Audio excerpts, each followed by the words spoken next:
Ils étaient 237 hommes sur 5 navires, partis naviguer vers l'inconnu à la recherche d'un passage secret. À l'arrivée, seulement 18 survivants.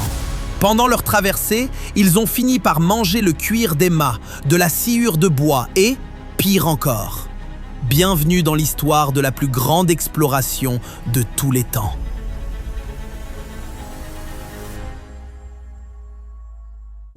Un homme boite dans les ruelles sombres du port. Fernand de Magellan n'est pas un rêveur, c'est un soldat blessé. Son plan est d'une audace folle, prouver que les îles aux épices, si convoitées à l'époque, appartiennent à l'Espagne.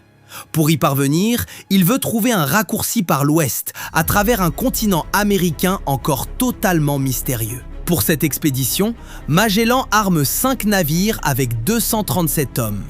À bord, la cargaison est hors norme. Des tonnes de biscuits, 7000 litres d'huile d'olive, 2600 kilos de lard fumé, 984 fromages, mais aussi 200 000 litres de vin. On embarque aussi 20 000 sonnettes et 4 000 couteaux allemands destinés au troc avec les indigènes, ainsi que 7 vaches vivantes pour avoir du lait frais. Magellan sait que le voyage sera long, mais il ignore encore qu'il va devenir un enfer. La flotte est bloquée par l'hiver austral au port de San Julián. En explorant cette région sauvage, il rencontre des indigènes de taille impressionnante, les pieds emmitouflés dans de grosses fourrures. Il baptise cette terre la Patagonie, d'après le mot patagones, qui signifie grand pied. La flotte s'enfonce dans ce que Magellan appelle le canal de tous les saints. Ce n'est pas une simple route, c'est un piège mortel. Pendant 38 jours, les marins naviguent entre des montagnes noires et oppressantes. Le vent glacial hurle avec une force telle qu'il peut retourner un navire en quelques secondes. Magellan envoie des barques en reconnaissance dans chaque impasse. Il sait que s'il se trompe de chenal, c'est la mort assurée. Mais lorsqu'il voit enfin l'horizon s'ouvrir sur une mer immense et extraordinairement calme, le contraste est si saisissant qu'il appelle cet océan le Pacifique. Le chroniqueur Antonio Pigafetta écrit que Magellan a pleuré de joie en voyant cet horizon dégagé. Il vient de découvrir la porte de l'Ouest. Ce passage sera appelé plus tard le détroit de Magellan. Mais la victoire est amère.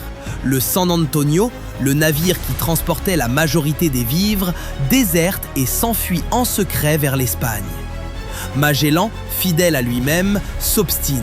C'est le début d'une tragédie absolue. Pendant 98 jours, il navigue sans voir la moindre terre ferme.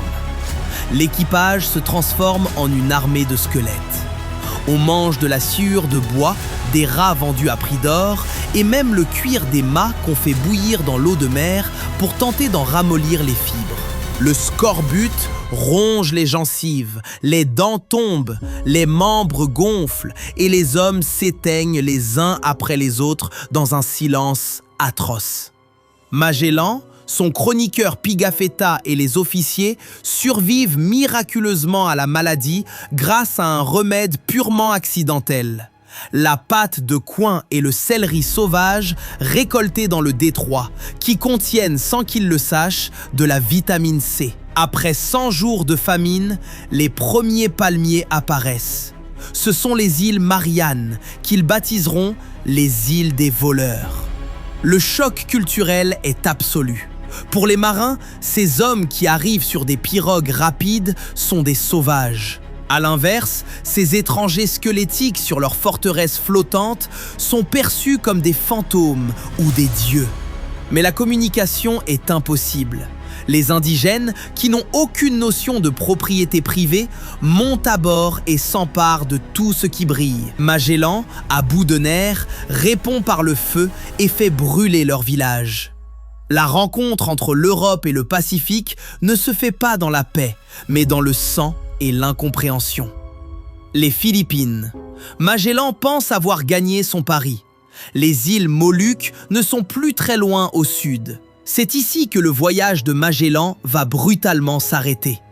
Contre l'avis de ses officiers, il débarque sur l'île de Mactan avec seulement 49 hommes pour affronter 1500 guerriers dirigés par le chef Lapu-Lapu.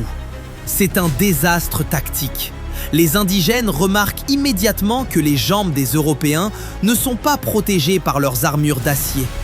Magellan est pris pour cible. Atteint par plusieurs flèches empoisonnées et des coups de lance, il s'écroule dans l'eau basse. Le grand capitaine meurt dans une bataille absurde, loin de l'Espagne et de sa gloire. Pour la petite histoire, à son arrivée aux Philippines, l'esclave de Magellan, Enrique de Malacca, comprend soudainement la langue des locaux. Sans le savoir, après des années de voyage, Enrique vient de revenir dans sa région d'origine. Chronologiquement, cet esclave est le tout premier être humain à avoir accompli un tour complet de la Terre. Un seul navire, la Victoria, parvient à s'échapper sous le commandement de Juan Sebastián Elcano, un ancien mutin gracié. Fin 1521. Les survivants atteignent enfin leur but, les Moluques.